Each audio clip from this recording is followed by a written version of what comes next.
नमस्कार, मेरा नाम ज्ञानेश्वर है और आपने देखना शुरू किया है लाइव सिटीज का विशेष कार्यक्रम बिहार की बात। और बिहार की बात के लिए आज हमारे साथ फिर से जुड़ रहे हैं बिहार के जाने माने political analyst doctor Sanjay Kumar ji. Sanjay ji, Bihar उपचुनाव की चर्चा करेंगे, विशेष तौर पर प्रशांत किशोर की चर्चा करेंगे, जिनकी गलतियां जगजाहिर हुई है। और प्रशांत किशोर जैसा कह रहे थे कि मजबूत इरादों के साथ चल रहा हूं, वे आज भी दोहरा रहे हैं। वे कह रहे हैं इरादा नेक है, इरादा बेहतर है। लेकिन जो बात हमें समझ में आ रही है, देखिए, अच्छे काम के लिए अच्छे होमवर्क की भी जरूरत होती है, जिसमें कुछ कमी प्रशांत किशोर रख रहे हैं। वैसे तो देखिए, हर राजनेता यही कहता है कि हम अच्छा ही कर रहे हैं, अच्छा ही करेंगे। नीतीश कुमार की बात करें, तो देखिए, नीतीश जी तो कहते ही कहते हैं कि हम बिहार के लिए सब कुछ किए हैं, आगे भी करते रहेंगे। तेजस्वी यादव कहते हैं जब हम सरकार में शामिल हुए डिप्टी चीफ मिनिस्टर की हैसियत से, तो कैसे रफ्तार पकड़ी, नौकरियों की रफ्तार बिहार में बाहर बन गई, यह लोगों ने देखा है। लेकिन प्रशांत किशोर जो बड़ी उम्मीदों के साथ, और वैसे लोग पहले जुड़ रहे हैं जो बिहार में बदलाव देखना चाहते हैं और जिन्हें लगता है कि बिहार बदल सकता है और बिहार जात के, अपराध के रास्ते से बाहर निकल सकता है। लेकिन इस बीच प्रशांत किशोर से कुछ गलतियां हो जा रही हैं, और यह गलतियां, वे कह रहे हैं नई पार्टी हैं हमारी, इसलिए अब आपने देखा किस तरीके की गलती हुई बेलागंज में, उन्हें उम्मीदवार ही बदल देना पड़ा। प्रोफेसर खिलाफत हुसैन पहले उम्मीदवार बनाए गए। सभी जान रहे थे कि राजनीति से उनका कोई वास्ता नहीं, मिर्जा गालिब कॉलेज में मैथमेटिक्स के प्रोफेसर रहे। वहां दूसरे मजबूत उम्मीदवार मोहम्मद अमजद थे, जो पहले से सुरेंद्र यादव से लड़ते रहे, हारते रहे, यह भी सही है। तो अब प्रशांत किशोर ने आखिर में फैसला किया, जब नामांकन दाखिल करने का वक्त, कल अंतिम दिन है, कि अमजद ही प्रत्याशी होंगे। फिर आपने देखा तरारी में कैसे भूल हो गई। इस बात की जांच पहले की ही नहीं गई कि जनरल एसके सिंह, इतने बड़े उम्मीदवार जो भारतीय सेना के उप सेना अध्यक्ष रहे, वे तरारी के ही रहने वाले, कि उनका नाम मतदाता सूची में है ही नहीं। परिणाम यह निकला कि तरारी में भी जब जनरल एसके सिंह प्रचार शुरू कर चुके थे, उम्मीदवार बदलने की नौबत आ गई, और कल प्रशांत किशोर ने उम्मीदवार बदला भी, किरण सिंह को उम्मीदवार बनाया गया। तो मोहम्मद अमजद वहां, किरण सिंह तरारी में, मतलब बेलागंज में अमजद, तरारी में किरण सिंह। जो ये गलतियां हो रही हैं और जो प्रशांत किशोर की इमेज है, उसमें कुछ बट्टा तो लग ही जाता है कि इन्हें राजनैतिक रूप से और रणनीतिक रूप से और अधिक होशियार होने की जरूरत है, क्योंकि इस बात को लगभग सभी लोग जानते थे कि यह नियम है कि विधानसभा चुनाव वह व्यक्ति ही लड़ सकता है जो उस प्रदेश का, जहां विधानसभा चुनाव संपन्न हो रहा है, वहां का मतदाता हो। लोकसभा चुनाव तो आप कहीं भी लड़ सकते हैं यदि भारत के नागरिक हैं और भारत के किसी भी प्रदेश में आप मतदाता सूची में आपका नाम दर्ज है। तो प्रशांत किशोर जो कह रहे हैं कि हम अच्छा करना चाहते हैं, साफ सुथरे लोगों को लाना चाहते हैं, परिवारवाद को आगे नहीं बढ़ाएंगे, तो ऐसी गलतियां, क्या आपको लगता है अच्छे काम के लिए अच्छे होमवर्क की भी जरूरत है, जिसमें कहीं ना कहीं से प्रशांत किशोर से चूक हुई है? संजय जी।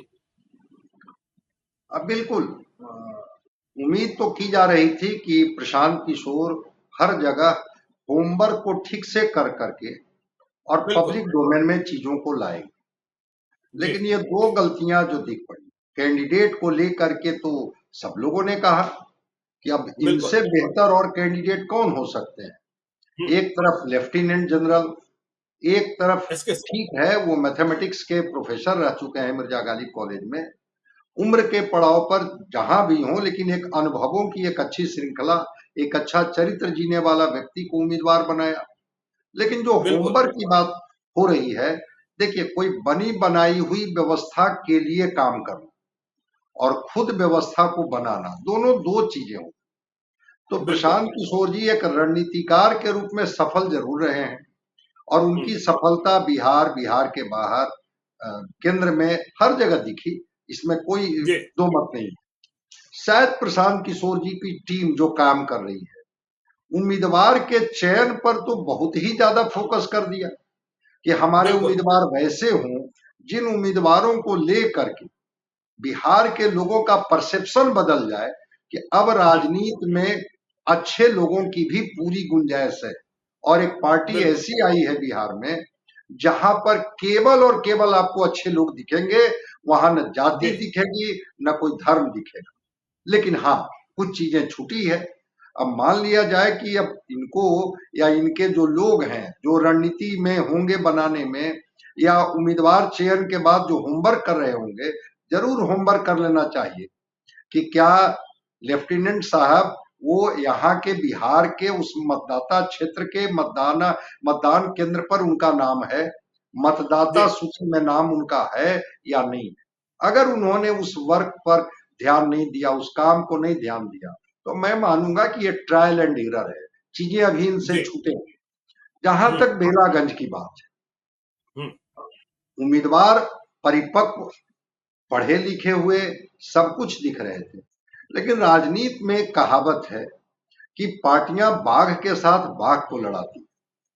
अगर एक नौजवान चुनाव लड़ रहा है, साम उसकी दाम धारा, दंड भेद सब कुछ हाँ, साम दाम दंड भेद अब वहां पर साम भी है, दाम भी है कि भाई अगर साम से काम नहीं चलेगा तो दाम ले लीजिए, दाम से दंड काम भी है नहीं भेद चलेगा भी है तो दंड भी देने के लिए तैयार है। और दंड जी से भी अगर आप नहीं मानिएगा तो हम बंटवारा करा देंगे, भेद करा देंगे।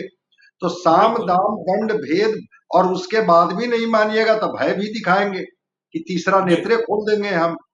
तो अगर इस तरह की बात वो कर रहे हैं, वहां पर तो आपको एक संघर्षशील, जुझारू और एक लड़ने वाला कैंडिडेट तो देना पड़ेगा। अब एक बिल्कुल सज्जन शरीफ आदमी जो हम्म कभी राजनीति में कभी उनकी सक्रियता नहीं रही, ठीक है, वो व्यक्ति अच्छे हो सकते हैं। अच्छा व्यक्ति होना और राजनीतिक संघर्ष में टक्कर देना, दोनों दो चीजें होती है। क्योंकि इसका जब मतलब इंसान, संजय जी आप इसका मतलब संजय जी आप ये मानते हैं ना कि बिहार की राजनीति में इतना घुन लग चुका है कि सज्जन और शरीफ आदमी को चुनाव लड़ने में अभी बहुत ही परेशानी है, संकट है। वक्त हो सकता है आ जाए, प्रशांत किशोर कोशिश कर रहे हैं, लेकिन मौजूदा हालात में जो शरीफ हैं, जो सज्जन हैं, उनके लिए संकट तो है। इस सच्चाई को स्वीकार करने में कोई दिक्कत नहीं है। और सज्जन जी लोगों ने कभी कभी किस्मत आजमाई, जब लोगों की हम्म अकुलाहट, लोगों की बेचैनी उन्होंने देखी, तो सज्जन जी व्यक्ति तो ऐसे तक गए कि डीजीपी से रिटायर व्यक्ति चुनाव लड़ने गए। और जनता बिल्कुल ने कितना उनको सर आंखों पर बिठाया सबके सामने है, और हम्म किनको जिता करके भेज दिया ये भी सामने है। तो सज्जन, लेकिन वे निर्दलीय थे और जब अब लड़ रहे हैं उनके पीछे जनसुराज और प्रशांत किशोर की ताकत है, दोनों में फर्क तो होगा। बिल्कुल फर्क होगा, लेकिन हम इस रूप में कहते हैं कि जी सज्जन लोगों को भी राजनीतिक संघर्ष की जमीन में टिके रहना पड़ेगा। आप जी केवल सज्जन हैं, जनता को आप पर भरोसा और विश्वास है कि कुछ भी करेंगे उनकी बेहतरी के लिए करेंगे, इतना ही काफी नहीं। आपको मतलब प्रशांत हर किशोर उस, को प्रशांत मतलब प्रशांत किशोर को चुनावी मैदान में टिके रहने के लिए सज्जनता के साथ दुर्जन भी बनना पड़ेगा, जैसे नीतीश कुमार कहते थे कि बाघ के सामने बकरी कैसे लड़ाएंगे। मैं सज्जनता के साथ साहस और जी हर साम दाम दंड भेद भय का जवाब देने के लिए तैयार रहना होगा। तभी तैयार ये रहना होगा। चुनावी मैदान में कहा जाता है हम्म, ना कि जो युद्ध और जी राजनीति का जो युद्ध होता है उसमें कोई बहुत अंतर नहीं होता है। तो हम्म, राजनीतिक युद्ध ही तो आप लड़ने जा रहे हैं कि जो वहां का बिल्कुल प्रतिनिधि है, उस प्रतिनिधि को आप किनारे करके आप कहेंगे कि हम आपके सामने होंगे। हम्म, जनता को क्या किया जाता है, जनता को बांटा जाता है, तो आप उस बंटवारे को कैसे रोकिएगा? यही बिहार में तो होते रहा, इसी की फसल काटी जाती रही है। जाति बिल्कुल में बांटो, धर्म में बांटो, और उस बंटवारे की फसल तुम काटो। तो उस बंटवारे को रोकने के लिए आपके अंदर में वो साहस तो चाहिए। नहीं जनता को भयभीत किया लगता जाता है। ये गुण तो लगता है कुछ कुछ प्रशांत किशोर ने सीख लिया है, इसलिए तो बेलागंज में जब दो यादव लड़ रहे हैं तो एक मुसलमान को लड़ा दिया, इमामगंज में जब दो मांझी लड़ रहे हैं तो एक पासवान को लड़ा दिया, और वहां रामगढ़ में 2 राजपूत लड़ रहे हैं, एक यादव लड़ रहा है, तो एक कुशवाहा को लड़ा दिया, और तरारी में एक यादव और एक भूमिहार, तो एक राजपूत को लड़ा दिया। तो ये गुण तो लगता है प्रशांत किशोर ने सीख लिया है, बाकी तिक्रम अभी नहीं सीखे हैं। हाँ, ये तो बिल्कुल हम सहमत हैं आपसे कि जी, ये इन्होंने एक कहा कि ऐसा कुछ नहीं है कि हमें राजनीति की समझ नहीं है कि आप जी, जातियों की गोलबंदी करेंगे। अब बेलागंज में जी, माना जाता है ना भाई कि माई का एक समीकरण है मुस्लिम यादव, बिल्कुल। मुस्लिम को इन्होंने कैंडिडेट दे दिया। ये आप कहते हुँ, हैं कि आपके हिस्से में कुछ नहीं होता है, आप केवल तेल बन के कब तक जलते रहिएगा लालटेन में। चलिए, बिल्कुल। तेल और हुँ, लालटेन दोनों आपको हमने सुपुर्द कर दिया। हुँ, लालटेन आपका, तेल आपका। अब आपको जलाने की क्षमता है तो अपना लालटेन खुद जलिए, अपना जी, दीप खुद बनिए। आप क्यों किसी के साथ खड़े रहते हैं? तो अगर बेलागंज में माई समीकरण में अगर मुस्लिम समाज अपना हुँ, वोट और अपने साथ जो और उनके ट्रेडिशनल वोटर रहे हैं, आपको हुँ, कांग्रेस का जमाना याद होगा कि मुस्लिम बिल्कुल, समाज का किसके साथ एक अलायंस होता था, सबको सवर्णों पता के है। साथ। जी, बिल्कुल, उनके साथ अलायंस होता था और दलित भी उनके साथ खड़े हो जाते थे, जी, और यही जी, कांग्रेस की जीत का एक बड़ा कारण बनता था। तो बिल्कुल। अगर आप उस अलायंस को बना लिए तो जीत आपके साथ खड़ी होगी। प्रशांत किशोर ने हुँ, वहां तो एक अच्छा दांव खेला है। हुँ, जहां तक इमामगंज की बात है, चाहे वहां पर मांझी और मांझी दोनों लड़ रहे, ठीक है, मांझी जी का जितना वोट हो, लेकिन एक ऐसे नौजवान को 42-44 साल के वो डॉक्टर जितेंद्र पासवान को उन्होंने टिकट दिया। एक बार रामस्वरूप पासवान वहां जीते हैं। ऐसा नहीं है कि हुँ, इमामगंज की लड़ाई को नहीं जीता जा सकता है। पासवान जाति के रामस्वरूप पासवान जीते हैं। बिल्कुल। एक बार हुँ, राजेश राम जी लड़े थे, वो हार गए थे या उनकी हत्या कर दी गई थी, वो अलग हुँ, पार्ट है। लेकिन जी, पासवान समाज के साथ अगर बाकी दलित जातियों को जोड़ लिया जाए, कि क्या केवल बस एक ही दलित में भी जीतन राम मांझी ही कहते हैं कि सब कैटेगरी होना चाहिए, तो सब कैटेगरी और अब होना तो चाहिए। अब तो बहुत तीखी राजनीति हो गई ना। हरियाणा में देखिए सुप्रीम कोर्ट का फैसला लागू हो गया। अब तो मांझी बनाम पासवान, देखिए हाँ जो जीतन बिल्कुल। राम मांझी है, हाँ, जीतन राम मांझी जो चाहते हैं उसमें तो पासवान को नुकसान हो जाना है, हैं? हाँ तो बिल्कुल। वहां तो दूसरी लड़ाई भी देखने को मिलेगी, वहां चिराग पासवान बनाम जीतन राम मांझी की लड़ाई भी, और मांझी बनाम पासवान की लड़ाई भी, जो नीतीश कुमार पहले ही कर चुके हैं, दलित बनाम महादलित।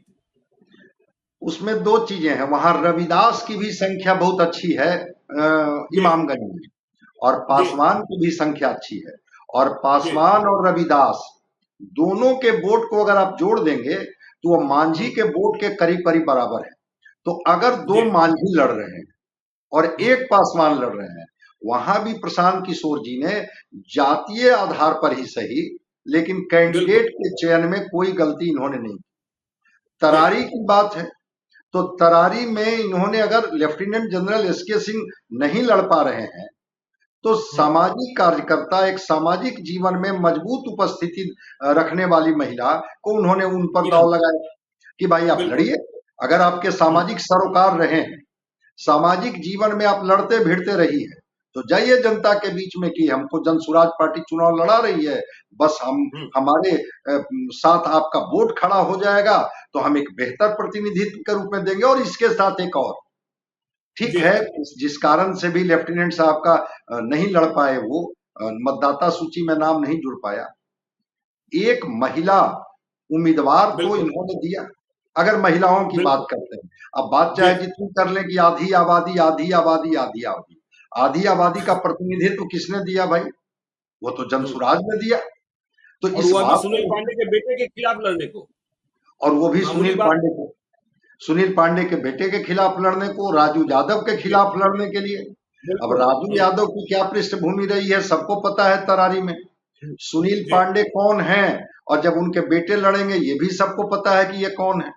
उस जी, स्थिति में एक महिला उम्मीदवार को चुनाव में ये आजमाने के लिए दे देना एक जनसुराज हम्म, की। और जहां तक बात है वहां की, ये रामगढ़, रामगढ़ की, तो रामगढ़ में कुशवाहा जाति का यही बात चल रहा था कि अगड़ा, जी, पिछड़ा, दलित और मुस्लिम, ये चार हम्म, सीटों पर चार का एक लिटमस टेस्ट होगा। अगर हम्म, बिहार इसी की प्रयोगशाला रही है कि सामाजिक समीकरण को जब तक आप नहीं साधेंगे, सोशल इंजीनियरिंग करने नहीं आएगा तो आप चुनाव नहीं लड़ सकते हैं या चुनाव में परिणाम नहीं दे सकते हैं। सोशल बिल्कुल। इंजीनियरिंग का नमूना तो इन्होंने पेश कर दिया प्रशांत किशोर ने, कि जी। इन्होंने तरारी में अगड़े को लड़ा दिया, रामगढ़ में पिछड़े को लड़ा दिया, इमामगंज में दलित को लड़ा दिया और बेलागंज में मुस्लिम को लड़ा दिया। तो आप ये तो हम्म। नहीं कर सकते हैं। आज एक मुसलमानों में डिबेट चल रहा है, आज ही तेजस्वी जी कह रहे हैं कि भाई मुसलमानों पर आँच आई तो ईंट से ईंट बजा देंगे। ईंट बिल्कुल से ईंट बिल्कुल। बजाइएगा और कैंडिडेट आप दीजिएगा ही नहीं, तो ईंट से ईंट कैसे बजाइएगा? हाँ, कैंडिडेट तो वो तो प्रशांत किशोर बहुत बड़ा आरोप करते हैं ना, कि जहां 60,000 मुसलमान हैं और 20,000 यादव हैं, वहां यादव को प्रत्याशी बनाकर आप मुसलमानों के मत से उन्हें विधायक बना देते हैं।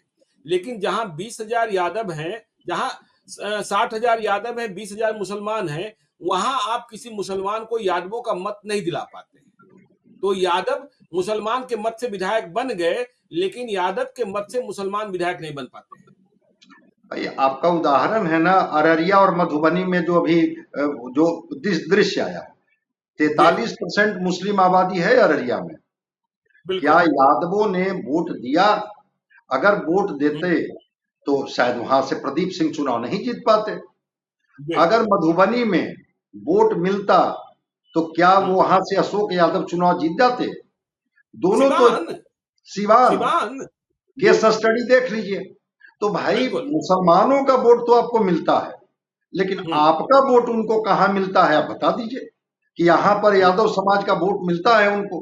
प्रशांत किशोर जी ने 4 बाई इलेक्शन का लड़ने का इनको मौका मिला, उसमें हम्म। एक ठीक है वो खिलाफत साहब लड़े या मोहम्मद अमजद लड़े, वो फर्क नहीं पड़ता है, वो ठीक है, उस पर हम लोग बात कर ही रहे हैं कि हाँ ये जी। चूक हुई है कि इन्होंने हम्म। ठीक से होमवर्क नहीं किया, और नहीं किया तो शुरू में ही इनको इस तरह की किरकिरी झेलनी पड़ी। लेकिन बिल्कुल। उम्मीदवार तो उसी कम्युनिटी से इन्होंने बनाया, मुस्लिम हम्म। कम्युनिटी से ही बनाया। तो हम्म। बात करना और चीजों को देखना, तो सोशल इंजीनियरिंग जो बाकी पार्टियां करती हैं, उस सोशल इंजीनियरिंग में प्रशांत किशोर भी अब पीछे नहीं दिख रहे हैं। ये हम्म। पूरे समीकरण को इन्होंने साधा है, अगड़ा, पिछड़ा, दलित, मुस्लिम। तो ये चारों का कॉम्बिनेशन इन्होंने दिया और ताकि इसका कोई उन परिणाम पर देखिए, उंगली नहीं उठाए। और इसका परिणाम देखिए ना संजय जी, देखिए जीते हारे प्रशांत किशोर ये अलग बात है, यह तो 23 नवंबर को मालूम होगा। लेकिन हर कोई प्रशांत किशोर से ही सवाल पूछने लगा है। जो जीते हुए विधायक हैं, जीते हुए सांसद हैं, या जिनकी सरकार रही है, जो सरकार से बाहर हैं, लोग उनसे सवाल नहीं पूछ रहे।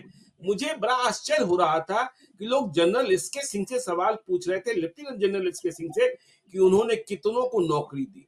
क्या वो सेना में भ्रष्टाचार करने के लिए गए थे, कि गांव से बुला बुला कर नौकरी दे देते हैं?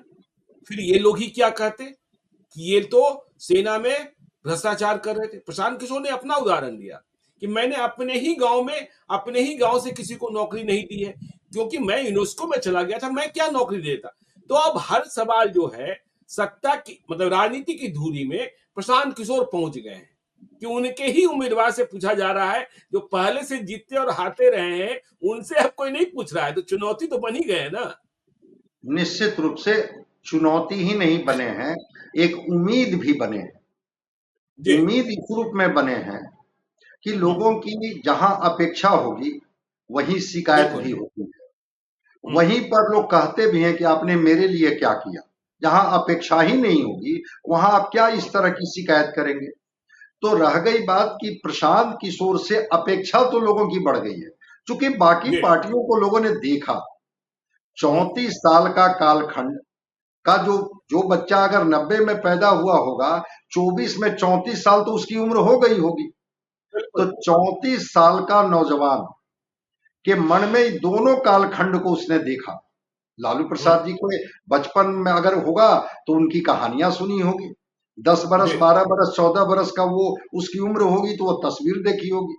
और हम्म। 2005 के बाद जो सुशासन बाबू का यहाँ पर सरकार चल रही है, इनको भी उन्होंने देखा। बिल्कुल। क्वालिटी एजुकेशन, चिकित्सा हम्म। व्यवस्था, जो ब्लॉक से लेकर के जिला मुख्यालयों तक का जो काम करने का तरीका, जहां हर हम्म। चीजें भ्रष्टाचार से होकर के गुजरती है, और पैरवी के नाम पर लोग हाथ उठा देना कि हम कुछ नहीं कर सकते, हमारी बात कौन सुनता है, ये पीढ़ी भी तो देख रही है। एक उम्मीद तो बिल्कुल है बिल्कुल। प्रशांत किशोर, लगता है कि और अगर प्रशांत शराबबंदी किशोर, हाँ, तो शराबबंदी का हश्र भी किस तरीके से देखिए, छपरा सिवान की आग अभी खत्म नहीं हुई थी, मौत पसरी हुई थी और मुजफ्फरपुर से भी खबरें आने लगी। देखा ही कल किस तरीके से वहां भी मौत हो गई और लोगों की आंखों की रोशनी जा रही है। मैं तो कह रहा हूं कि वह सस्ती नकली कच्ची स्प्रिट मंगा के और जी जब उसमें मिथाइल अल्कोहल मिला मिला करके जब शराब बेची जाएगी, परोसी जाएगी, तो बार बार बिहार के लोगों को मौत का मंजर देखना होगा। और बिल्कुल। सरकार ये केवल कह देने से कि हम 4 लाख का मुआवजा दे देंगे और हम उन पर कार्रवाई करेंगे, अगर एक हम्म। कार्रवाई ठीक से हो जाती तो शायद जी इन माफियाओं को दुस्साहस और हिम्मत नहीं होती, और ये नकली और सस्ती या कच्ची और जहरीली शराब पी करके मर कौन रहे हैं? मर तो वही गरीब रहे बिल्कुल। हैं जिनके, हम्म। गरीबों के रहनुमा की बात आप करते हैं। भाई, हम्म। संपूर्ण क्रांति के नायक के गर्भ से निकले हुए लालू प्रसाद, संपूर्ण क्रांति के नायक के गर्भ से निकले हुए नीतीश कुमार, लोहिया और कर्पूरी ठाकुर को अपना रोल मॉडल मानने वाले, यही गरीबी का रहनुमाई कर रहे हैं कि पूरे हम्म। बिहार में जहरीली और कच्ची और नकली शराब बेचने वाले माफियाओं का एक नेक्सस खड़ा है, मौत का साक्षी बन रहा है बिहार, और आप कहते हैं कि कार्रवाई करेंगे। करते रहिए जी कार्रवाई, मौत का हम लोग गवाह बनते रहेंगे कि हाँ, यहाँ इतनी संख्या में, यहाँ इतनी संख्या में। मैंने तो कहा, वो शराब जो फॉर्मिक एसिड क्रिएट कर देता है, मिथाइल अल्कोहल, जी उसके बाद ऑप्टिक न्यूराइटिस होना और मेटाबॉलिक एसिडोसिस के बाद डेथ में जाना।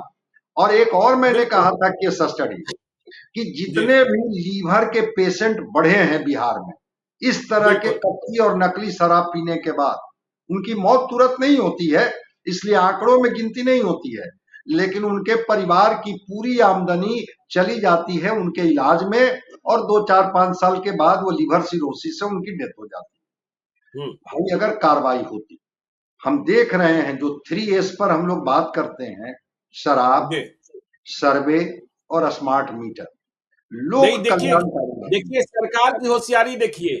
देखिए जैसे ही उपचुनाव हुआ, सर्वे का काम ढीला कर दिया गया, क्योंकि सरकार जान रही थी कि यह मुझे नुकसान पहुंचा सकता है। और मुझे इस बात की भी खबर है कि जिन जिन विधानसभा क्षेत्रों में या जिन जिन जिलों में उपचुनाव है, वहां कह दिया गया है कि प्रीपेड मीटर अभी मत लगाना, अभी मत लगाना, क्योंकि जनता जो है, तो देखिए मुद्दे जो है, खैर फिर से हम उपचुनाव पर आते हैं। प्रशांत किशोर के सामने आगे की चुनौती एक यह भी है, क्योंकि उनकी पार्टी तो रजिस्टर्ड हो गई है, लेकिन अभी जो चुनावी प्रावधान है, जो चुनाव आयोग का निर्णय है और जो परंपरा है कि उपचुनाव में नई पार्टी को सिंबल नहीं मिलता है, मतलब एक सिंबल नहीं मिलेगा, इस बात की संभावना अधिक है। प्रत्येक विधानसभा क्षेत्र में, मतलब चारों विधानसभा क्षेत्र में अलग अलग चुनाव चिन्ह हो सकते हैं, इसकी उम्मीद है। यदि चुनाव आयोग ने दे दिया तो विशेष कृपा होगी। और दूसरी बात जो प्रशांत किशोर कह रहे हैं, देखिए जब अलग अलग चुनाव चिन्ह होगा या फिर एक ही चुनाव चिन्ह होगा, यह सबसे अंत में तय होगा जन स्वराज पार्टी के लिए 28 तारीख को। तो इनका चुनावी अभियान भी 28 तारीख के बाद ही प्रारंभ होगा। और फिर दूसरी बात जो प्रशांत किशोर कहते हैं कि अंतिम 10 दिनों में चुनाव बदलता है, वह अपने अनुभव के आधार पर कह रहे हैं। और वे यह भी कह रहे हैं कि देखिए जिस तरीके के लोग चुनाव लड़ रहे हैं, जन सुराज को वोट देने वाले, वे कभी नहीं कहेंगे कि मैं वोट देने जा रहा हूं, लेकिन ये चुप्पा वोटर होंगे, ये साइलेंट वोटर होंगे। संख्या कितनी है देखिए, प्रशांत किशोर भी कह रहे हैं जीत हार मैं नहीं जानता। हाँ, सिर्फ उन्होंने रामगढ़ के बारे में दावा किया, जिसे लेकर हमें थोड़ा संकोच है मानने में कि अजीत सिंह, मतलब जगदानंद सिंह के बेटे, वे तीसरे या चौथे स्थान पर रहेंगे। मतलब इतना कमजोर हो गए हैं जगदानंद सिंह या उनका परिवार रामगढ़ में, मैं इसे नहीं मानता। लेकिन क्या चुनाव चिन्ह जब अलग अलग होंगे, और दूसरी बात जो वह कह रहे हैं कि अंतिम 10 दिनों में चुनाव बदलने की ताकत मेरे भीतर है, क्या कुछ लगता है आपको इसमें कुछ संभावनाएं दिखती हैं? वैसे हम देखिए, लोग कहते हैं कि 48 घंटे में आखिरी फैसला होता है। नहीं नहीं, वो ठीक है, वो इस बात से, ये तो एस्टेब्लिश्ड फैक्ट है कि जी अंतिम का जो समय होता है उसमें परसेप्शन बदलता है, हवा का रुख बदलता है, और कहा जाता है ना कि चुनाव का रुख पूरा और चल रहा था, अंतिम समय में पासा पलट गया। जी प्रशांत किशोर के लिए एक अच्छी चीज है कि जी। इनका पहले बाई इलेक्शन में प्रेजेंस हुआ। हम्म प्रेजेंस के बाद दूसरी चीज की पार्टी ने उम्मीदवारों का जो चयन किया, वो चयन हम्म। बहुत अच्छा था। ठीक है, 2 उम्मीदवार को इनको बदलना पड़ा, परिस्थितियां जो रही हो, लेकिन जो शुरू बिल्कुल। में इनके उम्मीदवार आए थे, उसको बिहार ने एक्सेप्ट किया, कहा कि नहीं, इनके जो इनकी मंशा जो है वो है वो अच्छे साफ। लोगों को राजनीति में जगह देनी, स्पेस देनी। जी। तीसरी हम्म। बात वो ये कर रहे हैं कि 10 दिन में हवा बदल जाएगी, या जो चुप्पा वोटर या साइलेंट वोटर ही हमें मतदान करेंगे, चूंकि इनके बाहुबलियों से लड़नी है। देखिए, जनता जब जाग जाती है ना, तो जनता के सामने कोई बाहुबली नहीं होता। बाहुबली तभी तक नहीं। पंजाब के मुख्यमंत्री को एक मोबाइल मैकेनिक ने, मोबाइल ठीक करने वाले मिस्त्री ने चुनाव हरा दिया। बिल्कुल बिल्कुल बिल्कुल। तो जनता के इंदिरा सामने गांधी को इंदिरा गांधी को फकीर ने चुनाव हराया था। बिल्कुल, आपने देखा था कि कैसे राजनारायण राबड़ी देवी मतलब गुमनाम सतीश से चुनाव हार गई हार थी। गए थे। तो जी अगर ये इस तरह के तो बहुत सारे उदाहरण रहे हैं, जिसमें बिल्कुल। एक अदना सा कार्यकर्ता जाता है और बड़े बड़े बाहुबलियों को चुनाव, शीला दीक्षित भाई जी मानी जाती थी दिल्ली बिल्कुल की, अरविंद बिल्कुल। केजरीवाल जाते हैं, चुनाव हरा देते हैं। तो ऐसा नहीं है कि केस स्टडी की कमी है, और जनता के सामने कोई बाहुबली नहीं होता, बशर्ते कि जनता को भरोसा दिलाने में प्रशांत किशोर जी की पार्टी सफल हो जाती, कि भाई अब हम्म। 1 साल के लिए ही तो मोहलत मांगने आए हैं। अगर जी। हम कोई ऐसी बात आपसे करके जा रहे हैं जिसको हम नहीं हम्म। पूरा करेंगे, हमें 2025 में भी तो हमारी पार्टी को उतरनी है मैदान में। हम तो बिल्कुल। 243 सीट पर लड़ेंगे, और हम्म। 243 सीट पर लड़ेंगे तो आपके बीच तो ही लड़ेंगे। 1 साल के बाद हमें रिजेक्ट कर दीजिएगा तो हो सकता है। देखिए, राजनीति में संभावना से इनकार नहीं किया जा सकता है कि जी जनता को लगे कि चलो 1 साल की ही बात है, जरा एक बार भरोसा करके दिखा दे। और एक उदाहरण और हम्म। है, जी सबसे बेस्ट केस स्टडी बिहार का जो है, जहां से शंकर सिंह चुनाव जीत के आए हैं, रुपौली से। बिल्कुल बिल्कुल 8,000 बिल्कुल। मात्र राजपूत मतदाता का वहां वोट था। जी। हम्म। ईबीसी वहां तय करते थे। एनडीए ने भी कलाधर मंडल को दिया, और हम्म। आरजेडी ने भी बीमा भारती पर दाव लगाई। न लोगों ने जी। कलाधर मंडल को चुना, न बीमा भारती को चुना। शंकर सिंह जो हम्म। 2005 से लगातार चुनाव हार रहे थे, और मजबूत बिल्कुल। उपस्थिति उनकी केवल थी क्षेत्र में, हम्म। शंकर सिंह को चुनाव जिता के जनता भेज देती है। तो सबसे बढ़िया केस स्टडी तो बिहार के शंकर सिंह है, जो अभी रुपौली का जी। परिणाम है कि हम्म। एनडीए और इंडिया दोनों को उन्होंने चित कर दिया, और परिणाम अपने हिस्से में लेकर के आ गए। तो अगर जनता मन बना लेगी, तो चुप्पा नहीं, सामने आकर के हम्म। बोलेगी, और परिणाम इनके हिस्से में जा सकता है। देखते हैं इनके नेता, इनके उम्मीदवार क्षेत्र में कैसे घूमते हैं, जनता से हम्म। ये कैसे कनेक्ट होते हैं, जनता को ये क्या भरोसा दिला पाते हैं, और जनता को इन पर कितना भरोसा हो पाता है। प्रशांत बिल्कुल। किशोर जी के दावे अलग पार्ट, दावे हर पार्टी करेगी, एनडीए भी करेगी, इंडिया गठबंधन भी करेगी, प्रशांत किशोर जी भी करेंगे। कोई निर्दलीय कैंडिडेट लड़ रहा है वो भी करेंगे, बसपा का कोई कैंडिडेट लड़ रहा है वो भी करेगा। लेकिन किसके दावे पर जनता भरोसा करती है? हो सकता है कि जन सुराज के दावा ही सबसे उनको लगे कि नहीं, इन्होंने जो बिल्कुल। हमें भरोसा दिया है, ये भरोसा हम्म। सबसे अच्छा मुझे लग रहा है। और 1 साल का ही तो वक्त है, एक बार मौका दे हम्म। के देखते हैं। अगर इन्होंने प्रयोगशाला में, कहते हैं ना कि लोग कहते हैं कि अरे नई पार्टी है, नया उम्मीदवार है, एक बार आशीर्वाद दे दीजिए। हो जी। सकता है जनता का आशीर्वाद तो किसी को मिल सकता है। तो प्रशांत किशोर जी के इस दावे से इनकार नहीं किया जा सकता है और कि देखिए, चुनाव के जब अंतिम समय में रुख बदल जाएगा।